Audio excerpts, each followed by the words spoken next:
सो केमती अछंती पिला माने भल अछंती ना सेमती भल थांतु स्वागत करुछि म आपण फेवरेट चैनल सुपर स्टडी को। तो पिला माने हिस्ट्री ऑनर्स पिला माने आपणकर फास्ट वीडियो बा आपणकर जो कोर पेपर 1 अछि सेथिरे एत्ते सारा रेस्पॉन्स देखि मु एक्चुअली बहुत ग्रेटफुल कि हिस्ट्री पिला एत्ते सारा इंटरेस्ट अछंती मो चैनल रे बा मो सब्सक्राइबर माने। तो सेथि पई मु हिस्ट्री ऑनर्स रो कोर पेपर 1 टा 2025 अकॉर्डिंग कोन सब क्वेश्चन आसुची मु सेटा अपलोड करि देइछि। जदि आपणको कोर पेपर 2 एटा सॉरी एटा होची आपनकर कोर पेपर 2 पिला माने कोर पेपर 2 रो आपनकर मु 2025 अकॉर्डिंग क्वेश्चन आनी छि जोटा कि एफएम यूनिवर्सिटी बा फकीर मोहन यूनिवर्सिटी जोटा गोटे प्रसिद्ध यूनिवर्सिटी बहुत भलो एथिरे रिजल्ट हुए बहुत भलो लेक्चर भी बाहरी छंती। तो तांकर क्वेश्चन पेपर देखिबा आउ एटी देखो फास्ट क्वेश्चन आप 1 मार्किया 10टा तो आप जानी कंपलसरी 10टा करने को पड़ो। फास्ट क्वेश्चन रहा कि प्राचीन ग्रीस प्रधान राजनैतिक एकक कौन थिला। प्राचीन ग्रीस जो प्रधान राजनैतिक एकक पिला माने कौन थिला। तो यार आंसर पिला माने हबो कि नगर राज्य बा सिटी स्टेट जहाँ आम कही नगर राज्य बा जहाँ आम पॉलिसी बोली कही बुझिला। तापर जीवा सेकंड क्वेश्चन देला एटा पिला माने वीडियो टिके बहुत लो क्वालिटी रो अछि माने फोटो तार एक्चुअली से मते इंस्टाग्राम रे पठेले तो लो क्वालिटी रो अछि मु पढी दउछि किछ प्रॉब्लम हबनी। तापर सेकंड क्वेश्चन देला कि एथेंस एवं स्पार्टा मध्य रे हेइथिबा युद्धर नाम कोन। हमर जो एथेंस आ स्पार्टा रहिला तादरे जो युद्ध होइथिला से युद्धर नाम कोन ना से युद्धर नाम होउछि पेलोपोनेसियन युद्ध कोन ना पेलोपोनेसियन युद्ध। तापर जीवा थर्ड क्वेश्चन टा कोन देला। हाँ थर्ड क्वेश्चन को जीवा कि प्राचीन मिसरीय माने केउ प्रकारर लिपि विकसित करथिले। प्राचीन मिसरीय माने जो रहिले से केउ प्रकारर लिपि को विकसित करथिले ना से लिपि होची हाइरोग्लिफिक ग्लिफिक एमति लिखबे ग्लिफिक हैला हाइरोग्लिफिक लिपि। तापर क्वेश्चन डी नंबर कोन देला कि एकत्रित मिसरर प्रथम फारो किए थिले। एकत्रित मिसरर जो प्रथम फारो पिला माने किए थिले ना मेनेस किए थिले ना मेनेस थिले।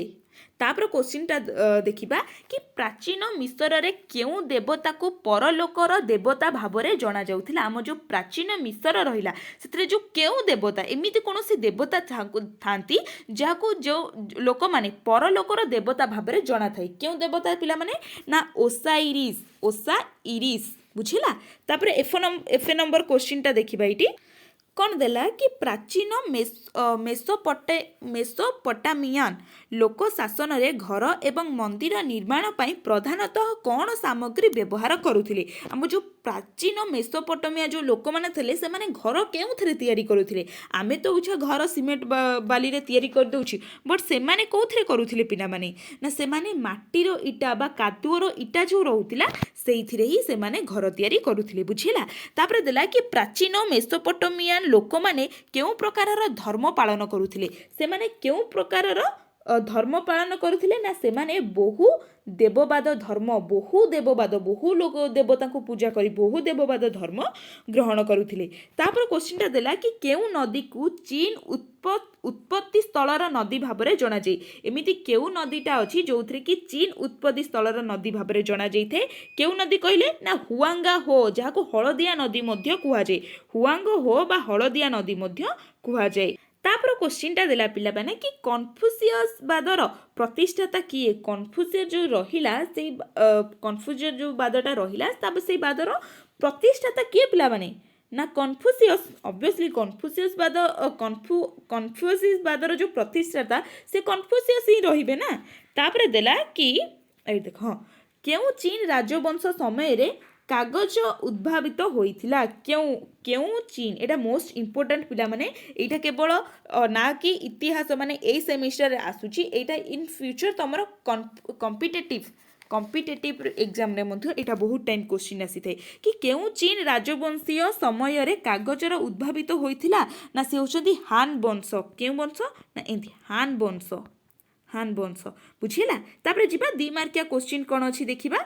एट देला 2 मार्किया क्वेश्चन जो मु सबले कहिछि 2 मार्किया क्वेश्चन आपण दीटा किबा 3टा धारीटे सरे देबे। कोन देला कि प्राच्य ऐतिहासिक संस्कृति रे उपकरण निर्माण करिवो जोटा पाश्चात्य ऐतिहासिक सांस्कृतिक उपकरण कौन अच्छी निर्माण करने को देखिए माने ता ऊपर किसी एनालाइज करिवो तमे।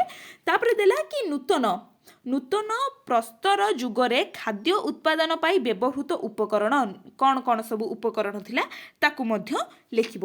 ତାପରେ ଦେଲା କି ନୂତନ ପାଷାଣ ଯୁଗରେ ପଶୁପାଳନ କେମିତି ଥିଲା, ତାଙ୍କର ପଶୁପାଳନ କ'ଣ ସେ ବିଷୟରେ ଲେଖିବ। ତାପରେ ପ୍ରଥମ ପିରାମିଡ଼ କ'ଣ, 2 ମାର୍କିଆ ସବୁବେଳେ କହିଛି 2-3 ଧାଡ଼ିରେ ତାକୁ ସରେଇଦେବ। ତାପରେ କ୍ୱେଶ୍ଚିନ୍ ଦେଲା କି ସୁମେରିଆନ୍ ସାଂସ୍କୃତିକ ଦେବଦେବୀ ବା ଦେବାଦେବୀ ଯେଉଁ ମାନେ ରହିଲେ ଗଡ୍ ଆଣ୍ଡ ଗଡେସ୍, ତ ତାଙ୍କ ବିଷୟରେ କିଛି ଲେଖିବ। ତାପରେ ଦେଲା କି କୃଷିର ବିସ୍ତାର ପାଇଁ ଲୌହର ବ୍ୟବହାର କ'ଣ ଅଛି, ମାନେ କୃଷି କେମିତି ଡେଭଲପମେଣ୍ଟ କରିବ ତା ଦେହରେ ଯେଉଁ ଲୌହର ଆଇରନ୍ ଯେଉଁ ରହିଲା ତାର ବ୍ୟବହାର କ'ଣ ତାକୁ ଆନାଲାଇଜ୍ କରିବ। ଅର୍ଥନୀତିର ଏକଚାଟିଆ କାରବାର ଉପରେ ମଧ୍ୟ ଲେଖିବ। ତାପରେ ଦେଲା କି ପେଲୋପନେସିୟସ୍ ଯୁଦ୍ଧ କ'ଣ, ଯେଉଁଟାକି ଫାଷ୍ଟ 1 ମାର୍କିଆରେ ମୁଁ ଆପଣଙ୍କୁ କହିଦେଇଥିଲି, 1 ମାର୍କିଆ ସେଇଟା ବୋଧେ ବିରେ ଅଛି ନା କ'ଣ, ଦେଖିଦେବ ସେଇଟା ଟିକେ।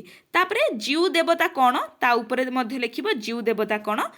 ତାପରେ ଆସିବା ଏଠି 5 ମାର୍କିଆ 8ଟା ଆପଣଙ୍କୁ କରିବାକୁ ପଡ଼ିବ, 10ଟା କ୍ୱେଶ୍ଚିନ୍ ଦେଇଥିବ, ଆପଣଙ୍କୁ ଯେଉଁ ସୁଇଟେବୁଲ୍ ଯେଉଁ 8ଟା ଲାଗିବ ଆପଣ ସେଇ 8ଟାକୁ କରିବେ, ବୁଝିହେଲା। କ'ଣ ଦେଲା ଏଇଠିକି ପଳେଇ ଆସନ୍ତୁ ପିଲାମାନେ, ସେ ଯେଉଁ ଦେଇନି କି 250 ଭିଡ଼ିଓରେ 5 ମାର୍କିଆ 250ଟି ୱାର୍ଡ଼ରେ 5 ମାର୍କିଆ ଲେଖିବ, ସେ 250 ୱାର୍ଡ଼କୁ ତୁମେ ଭୁଲିଯାଅ, ତୁମେ ହାର୍ଡ଼ଲି ଗୋଟେ ପେଜ୍ ହିଁ ଲେଖିବ, ଗୋଟେ ପେଜ୍ରୁ ଅଧିକା ଯଦି ଟିକେ ଅଧିକା ତ ହେଇଯିବ, ଲେଖୁ ଟିକେ ଅଧିକା ହେଇଯିବ, ବଟ୍ 5 ମାର୍କିଆ ଭାବି ଆପଣ 2-3 ପେଜ୍ ଲେଖିଦେବେନି, ଜମା ସେ ଭୁଲ କରିବେନି, କାରଣ ଟାଇମ୍ ଆପଣ ମ୍ୟାନେଜମେଣ୍ଟ ଟୋଟାଲି ଉପରେ କରିପାରିବେନି। ତ ଦେଖିବା ଫାଷ୍ଟ କ୍ୱେଶ୍ଚିନ୍ ଦେଲା କ'ଣ 5 ମାର୍କିଆର ଫାଷ୍ଟ କ୍ୱେଶ୍ଚିନ୍, 2ଟି ପ୍ରମୁଖ ପ୍ରାକ୍ ଶିଳାଯୁଗୀୟ ସ୍ଥଳୀ ଏବଂ ସେମାନଙ୍କର ଗୁରୁତ୍ୱ ଉଲ୍ଲେଖନ କର। ତାପରେ କ୍ୱେଶ୍ଚିନ୍ କ'ଣ ଦେଲା କି ମଧ୍ୟପ୍ରସ୍ତର ଯୁଗର ଜୀବନଶୈଳୀ ଏବଂ ଉପକରଣ ନିର୍ମାଣ ଉଦ୍ୟୋଗ ବିଷୟରେ ଆଲୋଚନା କର। ଆମର ଯେଉଁ ମଧ୍ୟପ୍ରସ୍ତର ଯୁଗରେ ଜୀବନଶୈଳୀ କେମିତି ଥିଲା, ଉପକରଣ କେମିତି ନିର୍ମାଣ ହେଉଥିଲା ତା ବିଷୟରେ ତୁମେ ଲେଖିବ। ତାପରେ ଦେଲା କି ନୂତନ ପ୍ରସ୍ତର ଯୁଗର ଖାଦ୍ୟ ଉତ୍ପାଦନ ପଦ୍ଧତି ବିଷୟରେ ଲେଖ, ନୂତନ ପ୍ରସ୍ତର ଯୁଗରେ ଖାଦ୍ୟକୁ କେମିତି ଉତ୍ପାଦନ କରାଯାଉଥିଲା ତା ବିଷୟରେ ଲେଖିବ। ତାପରେ ଦେଲା କି ଏଥେନ୍ସ ସହରୀକରଣର ସଫଳତା ବିଷୟରେ ବ୍ୟାଖ୍ୟା କରିବ। ଏଥେନ୍ସ ସହର ଯେଉଁ ଆମର ରହିଲା, ସ୍ପାର୍ଟା ଏଥେନ୍ସ ଯେଉଁ ରହିଲା, ସେ ଏଥେନ୍ସ ସହରର କେମିତି କ'ଣ ଡେଭଲପମେଣ୍ଟ ହେଇଥିଲା ତା ବିଷୟରେ ଲେଖିବ। ତାପରେ କ୍ୱେଶ୍ଚିନ୍ ଏଇଠି ଦେଲା କି ଲେଖନୀ ଏବଂ ସାହିତ୍ୟରେ ମିଶର ସଭ୍ୟତାର ଅବଦାନ ବିଷୟରେ ବର୍ଣ୍ଣନା କର। ଲେଖନୀ ଆଉ ସାହିତ୍ୟରେ କ'ଣ ଏମିତି ମିଶର ସଭ୍ୟତା ଅବଦାନ ସେଇଟା ଦେଇଛି ତା ବିଷୟରେ ତୁମେ ଲେଖିବ। ତାପରେ ଦେଲା ହାମୁରାବିଙ୍କ ଆଇନ ନିୟମାବଳୀର ଗୁରୁତ୍ୱ ବିଷୟରେ ଆଲୋଚନା କର। ଆମର ଯେଉଁ ହାମୁରାବିଙ୍କ ଆଇନ ନିୟମାବଳୀ ଅଛି ତା ବିଷୟରେ କିଛି ତୁମେ ଲେଖିବ। ତାପରେ ଦେଲା କି ମିଶର ସମାଜରେ ଫାରୋମାନଙ୍କର ଭୂମିକା ଏବଂ ଗୁରୁତ୍ୱ ବିଷୟରେ ବର୍ଣ୍ଣନା କର। ଆମର ଯେଉଁ ମିଶର ସମାଜରେ ଫାରୋମାନଙ୍କର ଭୂମିକା କ'ଣ ବା ଗୁରୁତ୍ୱ ଇମ୍ପୋର୍ଟାନ୍ସ ତାଙ୍କର କ'ଣ ରହିଲା ତାକୁ ବର୍ଣ୍ଣନା କରିବ। ତାପରେ ଦେଲା ଏଥେନ୍ସର ରାଜନୈତିକ ପଦ୍ଧତି ଏବଂ ତାହାର ଗଣତାନ୍ତ୍ରିକ ଉପରେ ପ୍ରଭାବ ବିଷୟରେ ବର୍ଣ୍ଣନା କର। ତାପରେ କ୍ୱେଶ୍ଚିନ୍ ଦେଖିବା। ତାପରେ କ୍ୱେଶ୍ଚିନ୍ ଏଇଠି ଦେଲା କି ପ୍ରାଚୀନ ଚୀନର ଇତିହାସର ମହାପ୍ରାଚୀନର ଗୁରୁତ୍ୱ ବିଷୟରେ ବ୍ୟାଖ୍ୟା କରିବ। ତାପରେ ଲାଷ୍ଟ କ୍ୱେଶ୍ଚିନ୍ 5 ମାର୍କିଆ, ପ୍ରାଚୀନ ଗ୍ରୀସରେ ଆଲମ୍ବିକ ଖେଳର ଗୁରୁତ୍ୱ ବିଷୟରେ ଲେଖ। ପ୍ରାଚୀନ ଗ୍ରୀସରେ ଆଲମ୍ବିକ ଖେଳର ବହୁତ ଇମ୍ପୋର୍ଟାନ୍ସ ଥିଲା, ତ ସେଇ ଖେଳର ଗୁରୁତ୍ୱ ଉପରେ ଲେଖିବ। ତାପରେ କ୍ୱେଶ୍ଚିନ୍ ଯେଉଁଟାକି ଆପଣଙ୍କର ଲଙ୍ଗ କ୍ୱେଶ୍ଚିନ୍, ବୁଝିଲା, 4ଟା ତୁମେ କରିବ। ଦେଲା କି ପ୍ରାଚୀନ ହୋମିନଏଡ୍ ଠାରୁ ହୋମା ସାପିଏନ୍ସ ପର୍ଯ୍ୟନ୍ତ ମଣିଷର ବିକାଶ ପ୍ରକ୍ରିୟାର ବିଭିନ୍ନ ପଦକ୍ଷେପ ବିଷୟରେ ଚର୍ଚ୍ଚା କରିବ। ତାପରେ କ୍ୱେଶ୍ଚିନ୍ ନୂତନ ପାଷାଣ ଯୁଗରେ ୟୁରୋପରେ କୃଷିର ଆରମ୍ଭ ଏବଂ ଏହାର ମଣିଷର ଜୀବନରେ ପ୍ରଭାବ ବିଷୟରେ ଆଲୋଚନା କ'ଣ ଦେଇଛି ତୁମେ ଆଲୋଚନା ସେଇଟା କରିବ। ତାପରେ କ୍ୱେଶ୍ଚିନ୍କୁ ଯିବା କି ମେସୋପଟୋମିଆର ବାବିଲୋନୀୟ ସଭ୍ୟତାର ଅର୍ଥନୀତି ଏବଂ ରାଜ୍ୟ ଗଠନ ବିଷୟରେ ବିଶ୍ଳେଷଣ କର, ଯେଉଁ ମେସୋପଟୋମିଆର ଆମର ଅଛି। ତାପରେ କ୍ୱେଶ୍ଚିନ୍ ଦେଲା ମିଶର ଲୋକମାନଙ୍କର ସାମାଜିକ ଆର୍ଥିକ ଏବଂ ଜୀବନ ବିଷୟରେ ଚର୍ଚ୍ଚା କର। ଆମର ଯେଉଁ ମିଶର ଲୋକ ଅଛି ସେମାନଙ୍କର ଆର୍ଥିକ ସାମାଜିକ ତାଙ୍କର ସବୁ ଯେଉଁ ଜୀବନ କେମିତି କ'ଣ ଅତିବାହିତ କରୁଥିଲେ ତା ବିଷୟରେ ଲେଖିବା। ତାପରେ ଏଇଟା ଲାଷ୍ଟ କ୍ୱେଶ୍ଚିନ୍ ଆପଣଙ୍କର କି ସ୍ପାର୍ଟାର ରାଜନୈତିକ ପ୍ରଣାଳୀ ଏବଂ ବାଣିଜ୍ୟ ବିଷୟରେ ଆଲୋଚନା କର। ସ୍ପାର୍ଟାରେ ଆମର କେମିତି ରାଜନୈତିକ ପ୍ରଣାଳୀ ଅଛି, କେମିତି ବାଣିଜ୍ୟ ଅଛି ତା ବିଷୟରେ ଲେଖିବ। ଏଇଟା ପିଲାମାନେ ଆପଣଙ୍କୁ 5ଟା କ୍ୱେଶ୍ଚିନ୍ ଦେଇଥିବ ଆଉ ଆପଣ ସେଠୁ 4ଟା ବାଛିକିରି ଆପଣଙ୍କୁ ଯେଉଁଟା 4ଟା ସୁଇଟେବୁଲ୍ ଲାଗିବ ସେଇ 4ଟାକୁ ଆପଣ ସେଇଠି ଥୋଇଦେବେ, ବୁଝିଲା। ଏଇଟା ଆପଣଙ୍କ ଥିଲା ହିଷ୍ଟ୍ରି ଅନର୍ସ ପିଲାମାନେ କୋର୍ ପେପର୍ 2।